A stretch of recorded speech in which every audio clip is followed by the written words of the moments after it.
Failure at 40. Failure at 40. Can you still be fulfilled at 40 without the partner, without the children, the career, or the beautiful home, all in the picture? Failure at 40 interviews, debates, and discusses the reality of turning 40. Be done and dusted now and just be looking at the next phase now. You know what I mean? Going on the cruises now with brown sandals and grey socks on. Failure at 40. Let's all of us be real on this. No one wants to die alone. No one wants to get to that point in your life where you're just you on your own. Failure at 40. Failure at 40 challenges the notion of failure and redefines what success looks like to you. Who says if you haven't reached all of your goals by 40 that you're not a success? Failure at 40 interviews, debates and discusses the reality of turning 40 in modern Britain. Welcome to Failure at 40. Failure at 40. Failure at 40. Welcome to another episode of Failure at 40. I'm Shelley, the life coach. And I'm Winnie, the producer. Today we're speaking to Shawn, who's 45, a case manager for Openreach, DJ, promoter and radio personality. He's not married, with no children, and lives in South London. Welcome to the show, Shawn. If you could take us back to your 20s, let's say early 30s, and all the hopes and aspirations you had for yourself back then, can you remember what you thought 40 would look like for you? For me, I thought that by the time I was 40, and I was pretty late to everything. So I thought by the time I was 40, I'd be married, children, the house, the 2 cars on the drive. I thought, the holidays, when and whenever. I thought that would be how life would be for me by the time I've got to 40 years of age. And at what age did you start thinking about that particular vision? I think maybe when when you get maybe your first job, your first real job, because we had all those little revels and all of those Saturday jobs. But when you get your first real job and you start to work for like a big company there, that's when you start to think about it. Then maybe probably when you meet that lady and you think, oh yeah, this is the one. And then, you start to think about the future ahead. And I've always been that kind of guy that thought about things like that. What do you think influenced the vision that you had? Where did that come from? Don't mean this to sound selfish or sound any type of way. I've come from a single parent family. And, I always, with me and my brother, we grew up, I saw the struggles that my mum went through on her own. And I always thought to myself that I didn't really want to be, so to speak, and sorry to say this, I'll go straight into it deep. I just didn't want to be that guy like my dad. I always wanted to be in there and make sure that when I do get into that relationship, that I'd be a provider. I would be there, for my children, and I think maybe that's what my outlook was. That's what I saw. Growing up, this is what I saw. So I just wanted to sit there and have things be different from what I grew up in.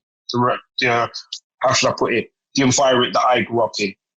Not that it was a bad environment, but I just wanted to be different from that environment. And what did the impact of your peers around you? Did that also impact what you saw and what you wanted to be like or not wanted to be like? Yeah, it did impact me because my peers around me, my mum has always taught me about, and many Caribbean parents will know will say the same thing. Like, you are the company that you keep. And a lot of my friends who are around me, they're in relationships, they have their children. And that is what I also saw as well. I saw my friends, some getting married, having their children. Yeah, maybe at an early age, but they were there for their children. And again, I emphasize on you are the company you keep. So if you see that and that is your reality and that's what you're seeing, then, you'll want the same for yourself as well. My best mate, I set him up with his wife. And years later, they're married, 2 kids, they're living the life. So when you see things like that, you aspire to be like that. Absolutely. Absolutely. And I think we are what we see sometimes around us. And that's why environments are so important for children, for people, not, just what we're seeing and what we reflect and what we become. So I suppose knowing that you wanted those sorts of things in your life, do you think society played a part in you wanting those things as well? Or was it more of your home and upbringing? I would say it's more of my home and upbringing, because as much as people say society, we may live in the British society, but it's not really our society, if you understand what I mean. I would more aspire to my teachers' upbringings, not what we see on TV or not what we see in the magazines. And again, like you said, the peers around you, what I would see from what I've got surrounding me. I'm not really that person that gets influenced by what I see on telly, or what society is doing. Do you think you had a lot of examples of what you aspired to around you? Did you have lots of family units that you could look to growing up and go, right, that's what I want. I don't have that home, but that's what I'd like for myself. Yes and no. I'm not going to make it. I don't want it to sound like I come from dysfunction or anything like that, because I don't. But yeah, there was, I've had aunties, uncles. Look, my grandparents, they were the living testament. My grandparents, my granddad, he met my granny when they were teenagers in childhood sweethearts in Jamaica. And, he came over here, Windrush generation, sent for my gran, and then they set up Lazelle's in Birmingham. And I've only ever seen my granny and my grandparents together. They've always been together.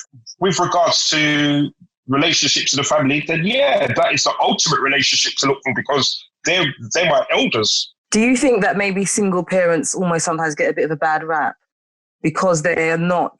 I mean, and we know that there are lots of outcomes that can potentially happen for children of single parents, but particularly in the Black communities, it can almost be pushed as more of a stronger, harder agenda, when actually there's lots of single parents around the globe from lots of different backgrounds, and their children still do well.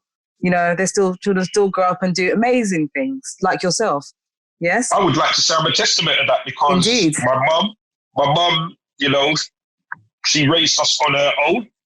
And there's other people that, who have got mother and father in their life, and they're a lot worse than us. They came out a lot worse than me and my brother. So sometimes the onus is not on the parent, whether you're a single parent or not. It's what the child wants to come out as, or what the child wants to be.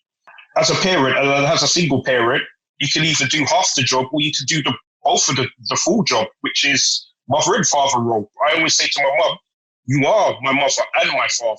So as a young guy, a young man in his 20s, having this vision, did you actively look at what you were going to do to get that picture at 40? Did you put things in place? Did you what was you doing to make that picture a reality?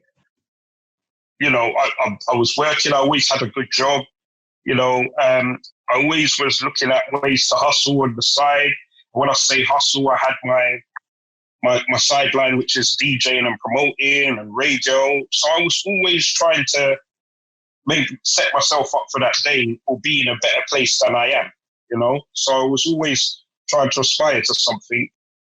Did you meet anyone along the way who kind of even more propelled you towards that vision, like a special lady or, people that you've met?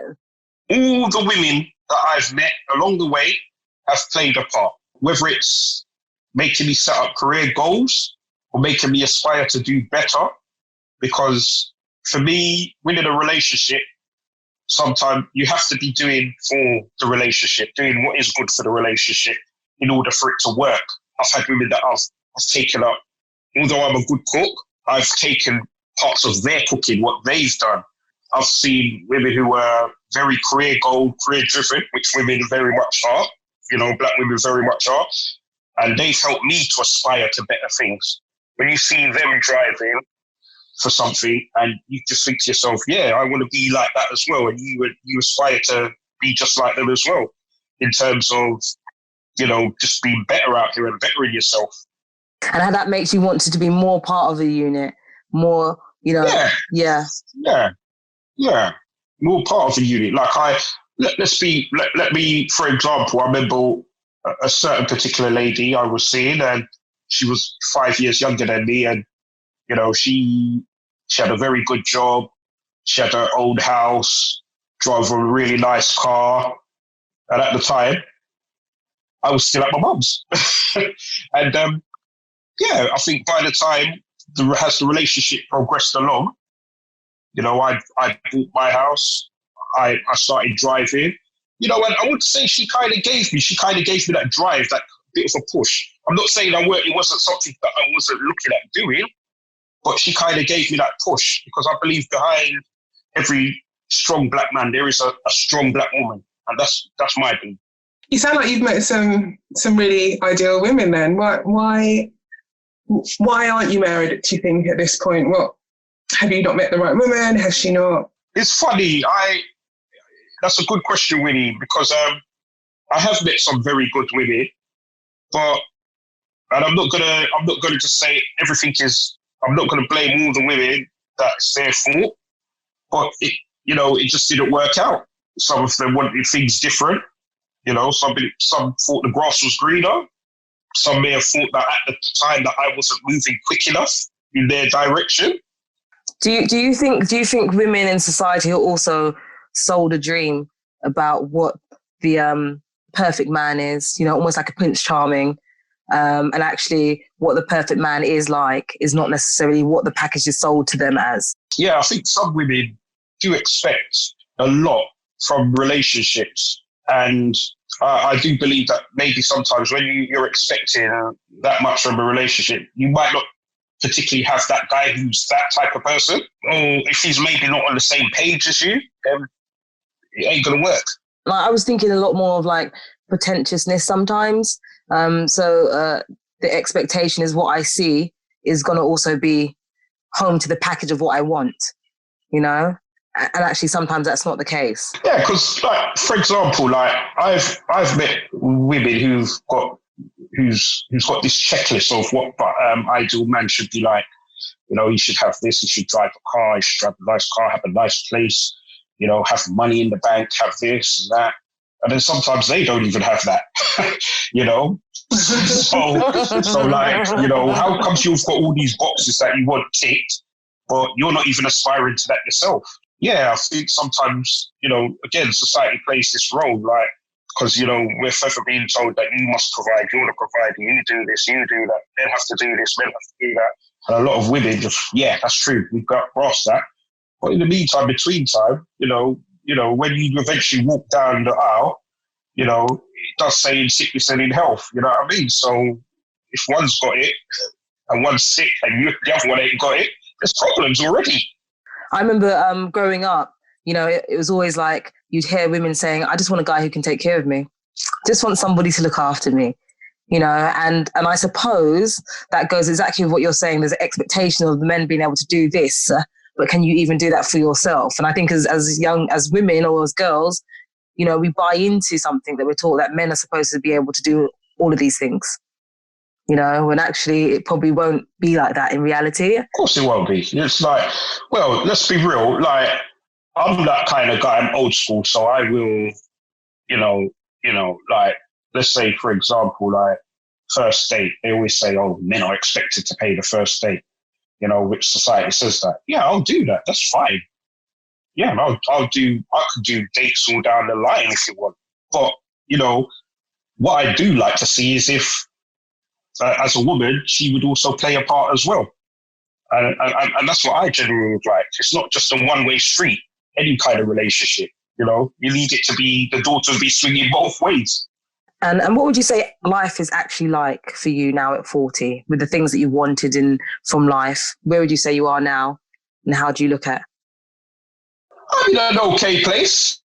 Yeah. Would I like to be in a long-term relationship at this age? Yeah, I'd have loved to. I'd have loved to have been done and dusted now and just be looking at the next phase now. You know what I mean? Going on the cruises now with brown sandals and grey socks on.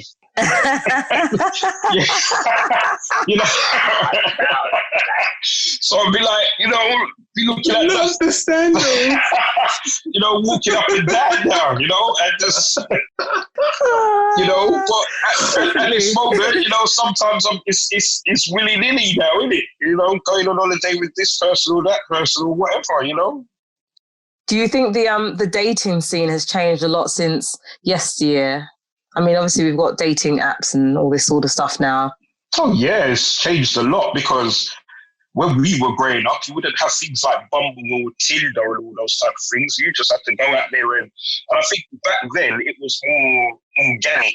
So I would say because you'd have to go out there and meet people. You'd have to go to the clubs. We'd have to go to those bars. Now you can just meet people, you know, swiping left, swiping right, or, you know, on an app. You know, it's kind of become more a bit superficial. You know, we're more looking at somebody's best taken pictures out of 5,000, as opposed to, you know, you're seeing someone in the flesh. And I think, like, you know, these programs like Love is Blind, where, you know, people are talking to each other and they have no idea what they look like, and they really are just being matched on personality, you know, character, feeling, you know, all that good stuff. And I think that goes a long way beyond just looking at you and trying to make a decision on what you look like in terms of if you're a match for me. We've got all these social media platforms which are playing, that's supposed to have us more connected with one another, but sometimes we're more distant. You know, you're talking on these WhatsApps, you're getting these WhatsApp messages, and I prefer to pick up a phone and hear a voice, put a voice to the face. Some people, yeah, make a connection, but you'll get these people who sit down on their WhatsApp sending messages. I met someone recently and I would always pick up the phone and call. She'd send WhatsApps. Like, if I missed her, she'd miss my call, she'd send me a WhatsApp. I'm like, come on, man. Do you think that's a new age thing? Yeah, me personally, I just think it's a new age thing, and I just think it's really lazy. It's just lazy. It's just like, you know, it's like you haven't got the time. And I'm a strong believer in, for any kind of relationship to work, you have to apply the time. Whether you're the busiest person on planet Earth, you know, you still have to apply your time, you know, or find the time. Yeah, you have to find that time, you know, and if you can't. And things like WhatsApp and all these technology things have opened us up to so much more communication in a short space of time. So once upon a time, you know, I've only really got time to sit on the phone and talk to one person for one thing, right? But now on WhatsApp, you can talk to, I don't know, 30, 40 people within the space of your 1 hour. Getting confused who you're talking to. Say the wrong thing to the wrong person. Exactly. Absolutely. Do you think all this new technology, Shawn, is what's perhaps prevented you from meeting someone now? Do you think that this new way of dating has made it more difficult? Winnie, I think it does. I think to a certain degree it does, and a certain degree it doesn't. Let's say I've been on some of these sites, yeah, and you go on a Bumble and somebody meets you and then you speak to them and it's like it's like to a certain degree you're wasting time, because you could be talking to someone for a week or so, or a couple weeks, and then all of a sudden, you know, you think that it's progressing somewhere, and the next minute it just goes quiet. Because then what we possibly could have there in the meantime, for example, if you was on there with you and you could be talking to 5 other different people. So whereas you're talking to 5 people, one person thinks that you and them you've got a good rapport, but no, really, you've actually got a rapport with somebody else. So you think, forget him, I'm not talking to him. He's not the one that interests me. Let me talk to this one. And that's it. That's out the window. Then you think to yourself, well, that was going well. But it obviously weren't. She weren't interested like the way I thought she was. Because I think with the backwards and forwarding of these messages, things can be, you know, misinterpreted. You know, and there's not a lot of understanding you can get through these messages, if you understand what I mean. Yeah, and I think it makes people frightened when you're actually in a human environment to approach people. You know, you just get very used to kind of being in a sterile situation. You know, like I personally find, you know, the kind of technology thing quite difficult. You know, I prefer organic, human, natural interaction, you know, but I know there's a lot of people, a lot of introverts sometimes who actually they detest being in that environment. Actually, they like the fact that they can be a little bit a step away from things, you know, and control the conversation. So I might talk to you today, but I might not talk to you for another 2 days, right? Which I see, and even that I find a bit weird, because surely if, like, you'd like to believe that when you go on some of these sites, or, you know, let's say, because we're talking about social media at the moment, you'd like to think that everybody's on the same page. Like, you know, you're speaking to someone and you just want to speak to them, you know, and whereas what you've just said is more than likely the case for a few people or many people. You know, yeah, I can speak to him today and then I won't speak to him, you know. And for me, when I see that you're like that, for me, that's kind of off-putting for me already, because you know, you speak to me this week and then next, I don't hear from you. I'll send you a message. Hi, is anyone there? And then you're not saying nothing, and then you pop up again a week later. That, for me, is not really showing me a good sign for a relationship. That's like, nah, mate, you're not serious about this thing. Yeah, not consistent enough, is it? What about matching the rest of your picture with where you are today? So you don't have any kids. That didn't happen. Was that through choice? Did you? I'm not going to blame the women. I would just say I would have loved to have had children. Every relationship I've been in, I've always been after, you know, let's have the children, let's do this. For, you know, let's basically do the whole, let's go the full distance, let's do this. But unfortunately, it hasn't happened, you know, and I'm a strong believer in, you know, it just worked for you, because, you know, what's even, some things that are even more hurtful is like when someone that you've wanted to have children with, at the time they were like, I'm not interested in having children, and then they go into their next relationship and they've got children. So it kind of reflects like, wow, you know, wasn't I that person? You know, wasn't why that's what I wanted, but you didn't want that. So how is it that you've left and you've gone to another relationship and straight away you've got a child? And what impact does that have on your vision and what you then think of women going forward, even just selecting somebody else? Look, I'm not going to make that. I'm not going to generalize it. You can't tar your experiences with these women and tar everybody with the same brush, if you understand what I mean. But yeah, you know, I'm a very straightforward guy. So anybody that I do meet, I'm not saying that I don't force feed you my ideals, but I do tell you what I'm after, you know. And I find what we've got out here is a lot of people, should I say, will paint you a picture which necessarily isn't the picture that they want, but that's the picture that they paint, a picture that they want you to see, or a picture that you know, sits well with you, but that's not really their picture, if you understand what I mean. It's like, that's not what they wanted. So my thing is, I always say to people, just be straight in it, like, be straight from the off, you know, just be straight, and that's it. It's that simple. Do you find that people are straight, or do you find women nowadays are not always giving you their demons, but are happy to maybe point out yours?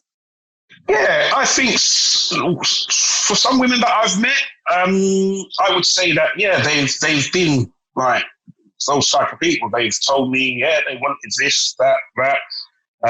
You know, they, you know, said they were on the same page as myself, but in reality, they weren't. They weren't at that page. They weren't at that step in their life yet.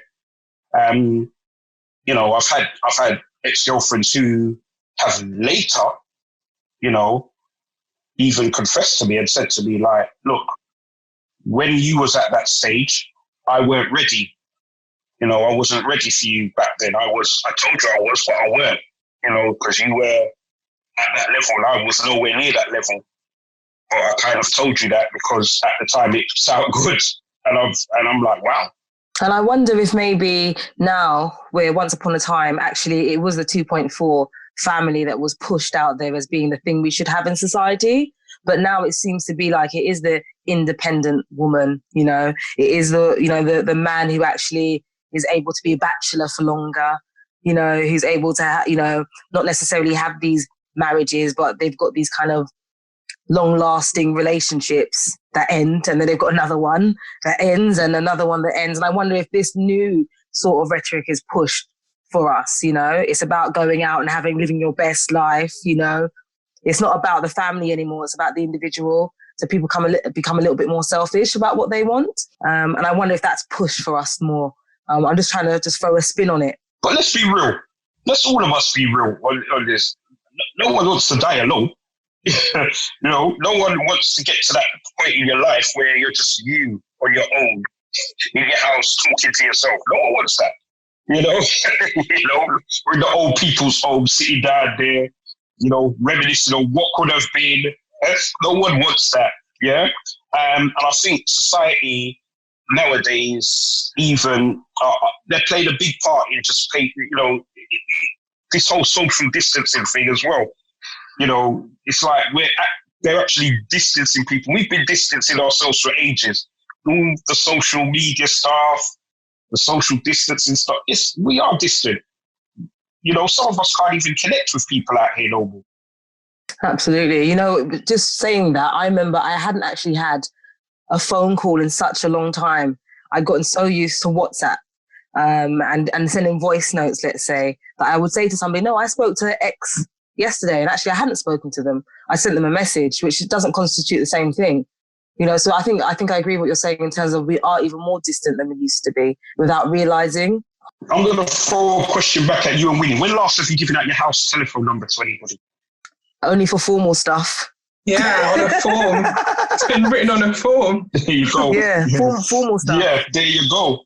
20 years ago, house number, you giving out your house number, you know what I mean? Like, I remember when I was growing up and I'd be giving out my house number. I had to go out my way when I first started working for BT and get a house line in my bedroom, because just so I could get my calls and I didn't have to get into no problems.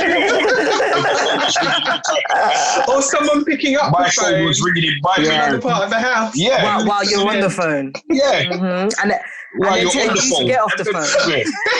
Because they need their phone. I had none of them. Yeah.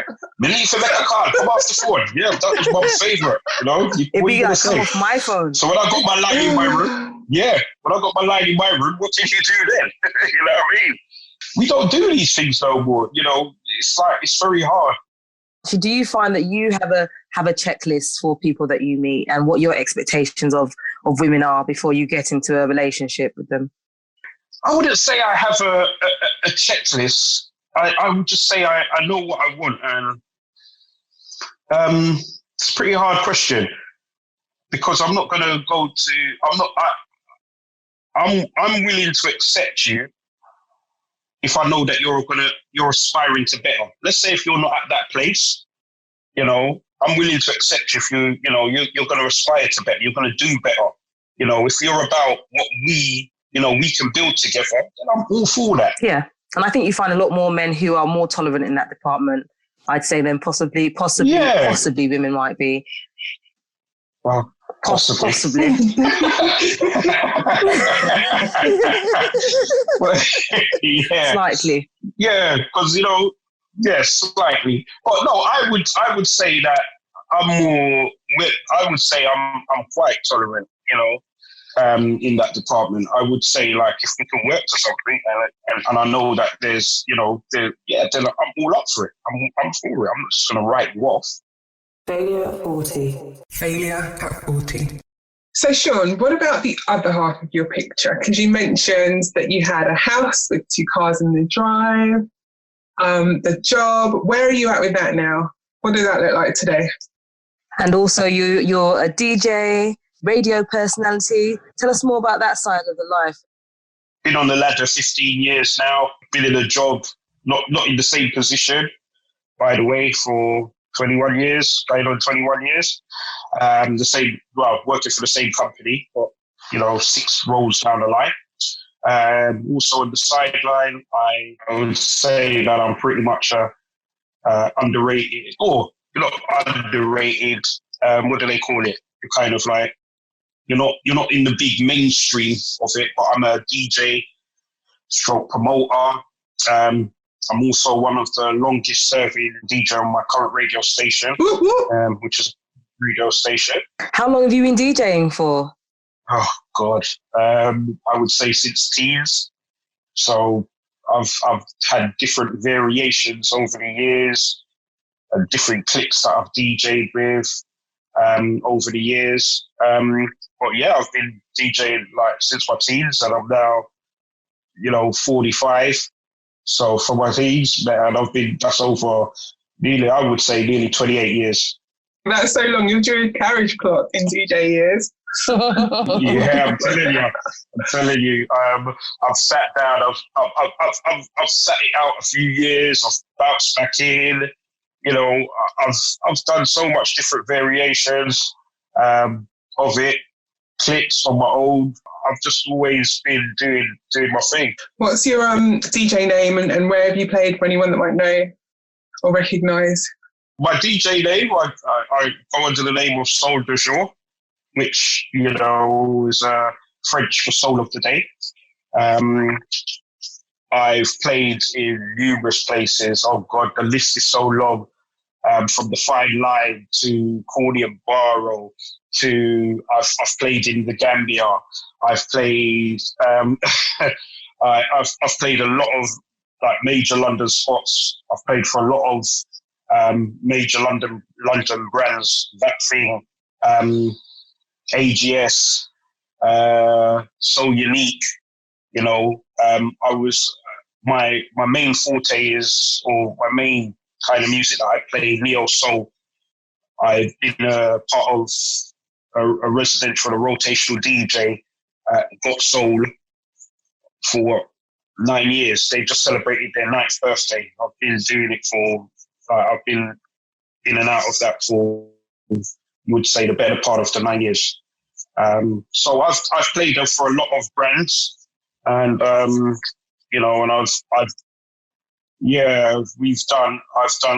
I've been a part of a lot of club nights, but I've been a part of which I've brought up, Club Essential with my Indulge family colleagues. There's been Musicology, which I do on my own. There's been, Indulgence, which I also done with Indulge family. There's been Plush, which I've done, which was Peace, Love, Unity, Strength and Harmony, which I'd done, early 2000s. We used to do boat parties before people even knew about boat parties. I used to do Phenomenon in the 90s, late 90s. So yeah, I've done quite a bit in my time, and like I said, it's not always been good. Some has been bad. I can tell you some of these events over the years, we've taken hits. When I say hits, like, we've invested a lot of money into the events. And, when you've looked at the end of the night, you're like, wow, is this what I'm getting back out of this? It's a loss, or I still, proceed because I do it for love. I don't do it for the money. I do it for love. And that is the reason why I'm in it. Because if I didn't do it for love, I'd have left this game a long, long time ago. As we talked about your career now, so we want to know about how you fared on the whole kind of property side and that part of your picture. My type of the picture was, I was in a relationship at the time with somebody, and I remember she had a property, she was on the ladder. She was basically saying to me at the time, let's move in with me, come onto my mortgage, etc., so forth. And I was like, nope, not doing that. I still need to do this for myself. And if the relationship does go where it's going, where it should be going, then later down the line, we can come and we get a property together. So that was kind of like my way I got myself onto the property ladder. I was late to start driving. I was, because I got driving. It took its time, but I got there eventually on my own doing it. But ideally, I would have loved to we would have both done it together. Well, how do you feel about your picture today? So you're 40 now, you had all those aspirations of what 40 would look like. You're in your mid-40s, you haven't quite got that picture. It doesn't look like what you aspire to. How do you feel about where you are now?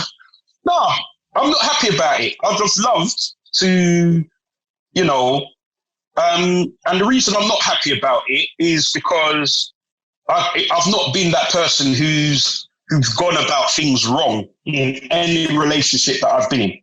I'm not trying to make myself paint a picture that I'm perfect, but I've always thought that I've done right by whoever I've been in relationships with.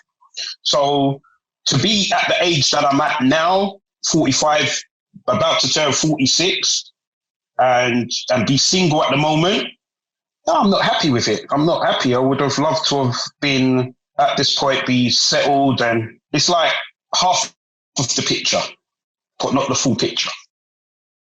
But you're in a position where I suppose if you were in a relationship and you were missing out all of the other stuff that you've got in place, that potentially could cause another bone of contention. You know what? I'm gonna go here. I'm gonna play devil's advocate here, because I would say to you, as women now, sometimes I don't think none of that matters to some women, because some women either like you or not. You could be the biggest waste of space going. Someone will like you. It doesn't mean if you've got a house, car, a land, that don't say nothing nowadays. No one don't really, once upon a time, you'd think, yeah, if I've got a nice car, I'm going to get all these ladies. Yeah, I'm still thinking that some of us guys think about, like, I'm driving, and some of these guys would be driving around in the nicest car, and we're still at mummy's house, you know what I mean? And things like that. But, it's not that I'm looking down my nose at people. I just think that in the grand scheme of things,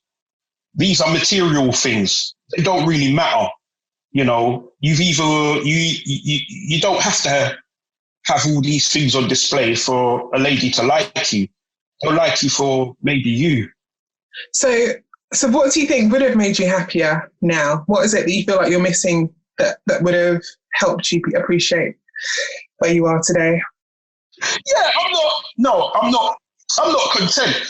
Being happy would have been having completed that. And we could sit down and go on to the next stage of life. In life, society kind of puts these things in place. By this time you should be doing this, or this time you should be doing that.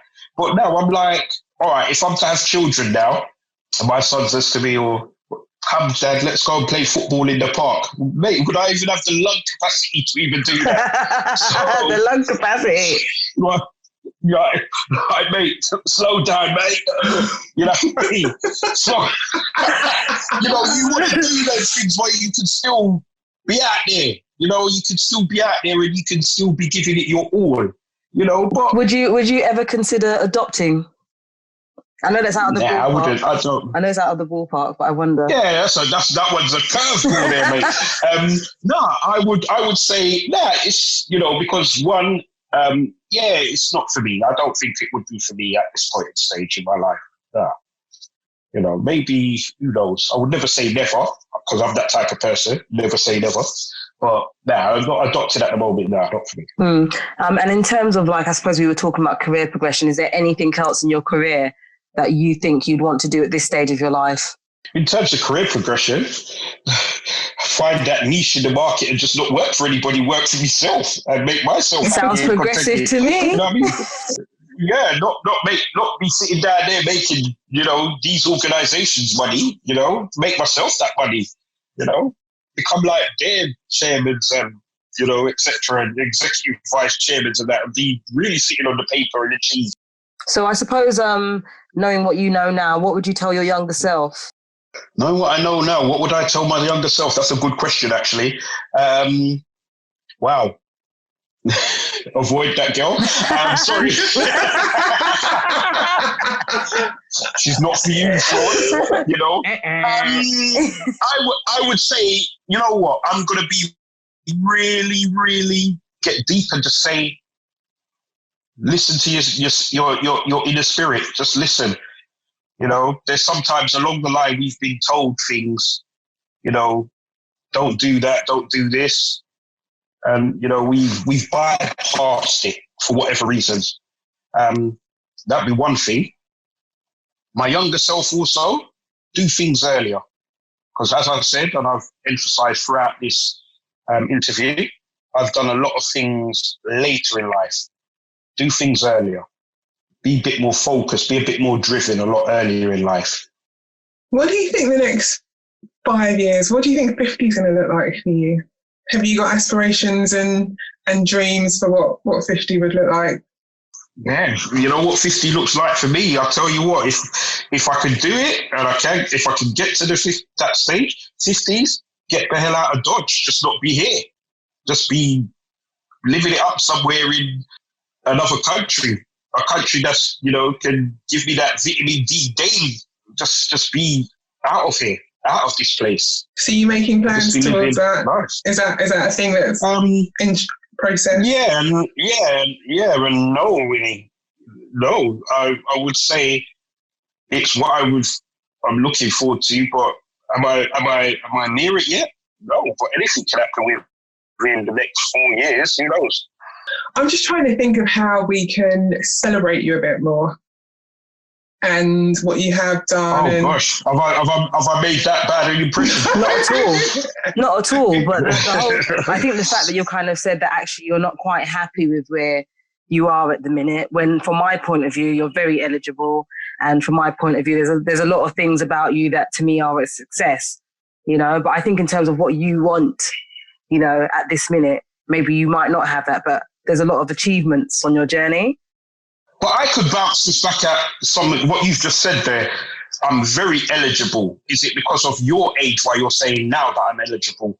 Because there's women out there who would, like, I don't think they would think that I'm that cat. Do you mean younger women than myself? Maybe younger women or maybe older women. Some women who reach to your age now will be sitting down and thinking, yeah, those are the guys that you need to be. I can see maybe the end picture with a guy like that, or I don't know.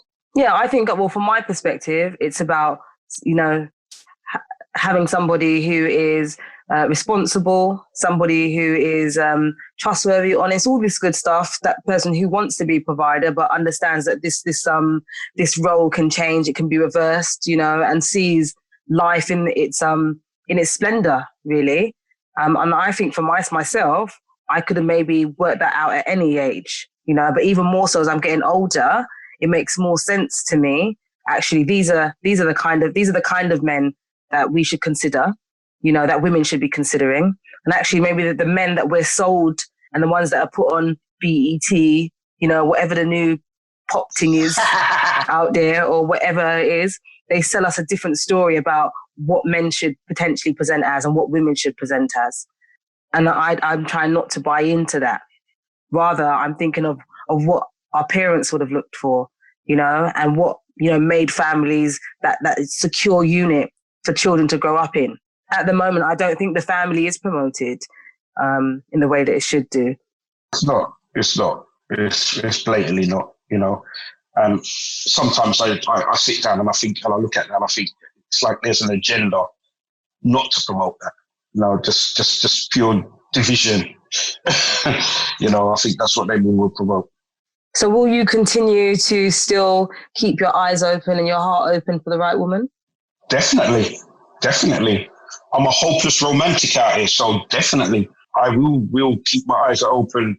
And will you stick to the organic ways of finding what's right for you, or will you mix it up? Yeah, I mix it up anyway. I mix it up anyway. Well, you can't really do much organic looking for people at the moment, can we? We're all out here, we have to just sit out in our living rooms, So we in order to meet these people, we do have to sometimes get ourselves on these platforms and get talking to people, or on these social media platforms and just talk and take it from there. But because organic's kind of out the window at the moment. What about you talked about like moving somewhere where you can get more regular supply of vitamin D. Have you thought about meeting someone abroad in another country? Maybe the UK market isn't where your future wife's at. I've had friends who have actually said that to me, who said, no, Shawn, I don't think your wife's here. Your wife probably is abroad. I've had friends who have said that. I've had friends from Nigeria. I've had people from Jamaica. And I suppose there's countries where the family structure is still quite important, and it's still working and functioning. Whereas in the UK, I'm just going to, try and throw it out there. I just think the Black community, the family structure isn't promoted as much as we need it to be. So, I hear what Winnie's saying in terms of, and your friend saying, actually, maybe if you looked in other countries, that might still be prevalent there, and they will appreciate a man of your caliber. Definitely. I think that probably is the case, but, you know, who knows? Who knows? And I think that is one of the reasons why I as well, you know, I like so much traveling. So when you go to other places, you just see what's there, the beauty of it. I think you're in a great place, Shawn, because so many people generally are struggling to get their life together in terms of their career and having investments in property and having stability in their life. And that I feel like you underrate so much and kind of focus on not having the partner there. And I think the things like having a partner are just generally so much harder, as we talked about, for this generation. Because we are trying to find people in a new wave of finding people, where we've been brought up to find people in a completely different landscape. But it didn't involve social media. It involved speaking to people in human form and having real exchanges with them. And I think the older you get, the more difficult it is to abandon those ways and try and learn new ways. Plus, I think you're really hard on yourself in that sense. I think women aren't, as you get older, aren't looking so much for what a man can provide for them, but more of what companionship he can offer. And there's a lot more value put in your personality than there is in what you bring to the table. I think for the younger generation who need that kind of support and building with someone to feel like they're establishing themselves, that's a lot more important. But when you're older and you're more established, actually it's who you are.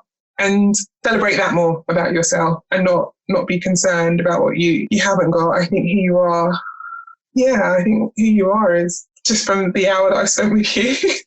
Yeah, I definitely. catch. So thank you. Oh, Willie, man, that's bless up, man. Thank you. I mean, I hope you, as Vinny said, you see all the greatness that you are.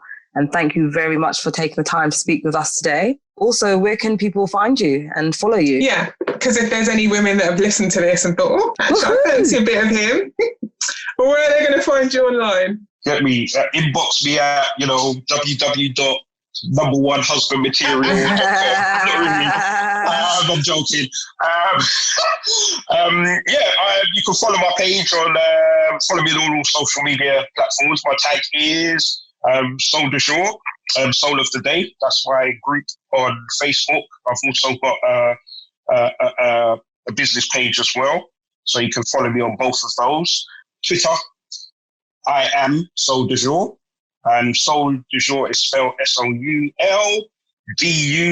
So you can follow me on Twitter. Also on Mixcloud, for if you want all the latest up-to-date mixes, then you can follow me on that. But generally, you can just inbox me. I've got a Facebook page, which is more of I've got two profiles. So I've got my personal page and then I've got my kind of DJ page. So Shawn, Soul du Jour. And what nights can people find you playing on your radio station? Well, I was just about to say, I thought you was going to say your clubs. I was going to say, no, we're at the moment, Shelley, all on our sofa. But radio, you can find me on the radio, 8 to 11, each and every single Tuesday, giving you the best in neo-soul and soul-influenced music. By the way, I'm a neo-soul DJ. So 8 to 11 on www.lightningradio.net or on the FM dial, 90.8 FM. Perfect. Thank you so much for your time today, Shawn. It's been an absolute pleasure having you on. No problem. Thank you. Failure at 40. Failure at 40. Failure at 40. Failure at 40. Failure at 40. Failure at 40. Failure at 40. Failure at 40.